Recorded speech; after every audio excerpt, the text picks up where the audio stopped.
బడికి పంపించి ప్రయోజకుల్ని చేస్తుండ్రు. ఇవాళ వాళ్ళ చేతిలో వెసులుబాటు ఉండాలి, ఆడబిడ్డ చేతిలో పెత్తనం ఉండాలి అని ఇవాళ మేము కోరుకుంటున్నాం. కేసీఆర్ ఏమో ఆడబిడ్డలకు పెత్తనం వస్తే తాగుబోతోళ్ళు ఉండరు, తాగుబోతోళ్ళు లేకపోతే ఆయన సంఘాన్ని కోల్పోతా అని ఆయన అనుకుంటున్నాడు.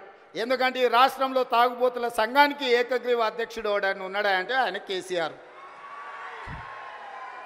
ఈ వేదిక మీద నిఖత్ జరీన్ ఉన్నది, ఆ అమ్మాయి బాక్సింగ్కు ఛాంపియన్. ఈషా సింగ్ ఉన్నది, ఆ అమ్మాయి స్పోర్ట్స్కు ఛాంపియన్. అదేవిధంగా దీప్తి అని వరంగల్ నుంచి పారామెడికల్లో కాంస్య పథకం తెస్తే ఈరోజు ప్రభుత్వ ఉద్యోగం ఇచ్చినాం. వాళ్ళందరూ క్రీడలకు, సానియా మిర్జా టెన్నిస్కు బ్రాండ్ అంబాసిడర్. ఇట్లా చెప్పుకుంటూ పోతే ఒక్కొక్కరు ఒక బ్రాండ్కు అంబాసిడర్లు. కానీ మన కేసీఆర్ దేనికి బ్రాండ్కి అంబాసిడర్ అయ్యా?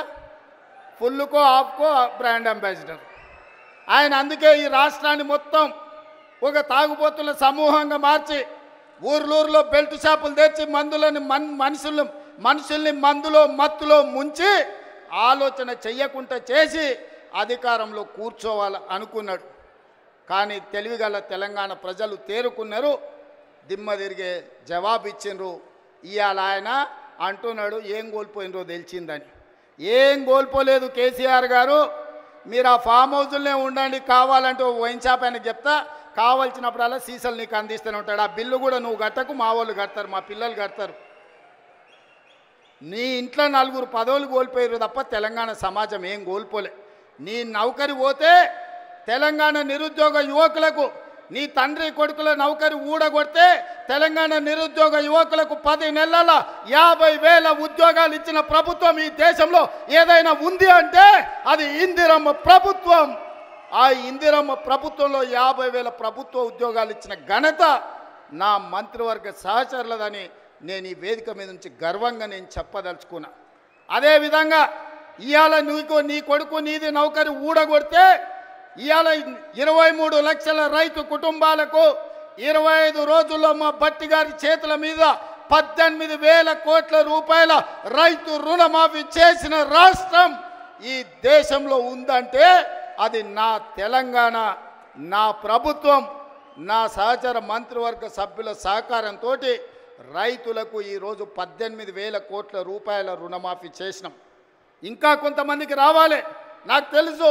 అక్కడక్కడ ఇంకా కొంతమందికి తప్పులతోనో ఖాతాల నెంబర్లు సరిగ్గా లేకనో చిన్న చిన్న కారణాల చేత ఇంకా కొంచెం బకాయి ఉంది.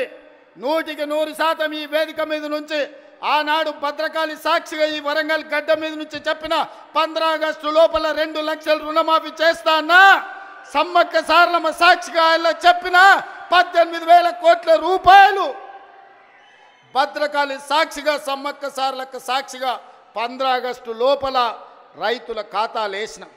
ఇవాళ కూడా నేను మాట ఇస్తున్నా, ఈ వరంగల్ గడ్డ మీద నుంచి మాట ఇస్తే తల తెగిపడ్డా మడమ తిప్పకుండా ముందు నిలబడే లక్షణమున్న కాంగ్రెస్ పార్టీ కార్యకర్తను అందరి రైతులకు రుణమాఫీ చేసే బాధ్యత నాది. మీ ఖాతాలు సవరించుకోండి, మీ ఖాతాలలో ఉన్న తప్పులను సరిదిద్దుకోండి. మీ అందరికీ రుణమాఫీ చేసే బాధ్యత మా ప్రభుత్వం తీసుకుంటుంది. ఎవడో తప్పుడు మాటలు చెప్తే నమ్మకండి, మీకు అండగా నిలబడతా. 10 ఏళ్లలో వాళ్ళు చెయ్యండి, 1,00,000 రూపాయలు చేస్తామని 10 ఏళ్లలో 4 విడతలని ఎవరికి చేసిండ్రో అసెంబ్లీలో చర్చ పెడదాం, రమ్మను బిల్లారంగా ఎవరు వస్తారో చర్చకు. కానీ 10 నెలల మన ప్రభుత్వం చేస్తే 10 ఏళ్ళు వాళ్ళు చేయలేని పని మనం చేసినాము. అభినందించడానికి నోరు రాకపోయింది, కానీ రోజు కాళ్ళలో కట్టెబెట్టాలని కట్టెలు తీసుకొని తిరుగుతారు బిల్లారంగాలు ఇద్దరు. ఇట్లాంటి పరిస్థితుల్లో ఈ రాష్ట్రంలో ఆర్థికంగా వాళ్ళు చేసిన అప్పులు 7 లక్షల కోట్లు. ఇవాళ ఈ రాష్ట్రంలో ప్రతి నెల వస్తున్న ఆదాయం, పాత్రికేయ మిత్రులారా రాసుకోండి, ప్రతి నెల ఈరోజు తెలంగాణ రాష్ట్రంలో వస్తున్న ఆదాయం 18,500 కోట్లు. ఈ 18,500 కోట్లల్లో 6,500 కోట్లు దాదాపుగా ప్రభుత్వ ఉద్యోగులకు జీతాలు పెన్షన్ల కింద పోతున్నాయి. ఇంకొక 6,500 కోట్లు కేసీఆర్ చేసిన 7 లక్షల కోట్లకు అప్పు మిత్తి కింద కట్టడానికి పోతున్నాయి. ఈ 13,000 కోట్లు జీతభత్యాలకు కేసీఆర్ మన నెత్తి మీద మోపిన అప్పుకు ఇవాళ పోతే మిగిలిన 5,500 కోట్లు ప్రతి నెల ఆదాయం ఉంటే ఎన్నో రకాల ఇబ్బందులను ఎదుర్కొని కడుపు కట్టుకొని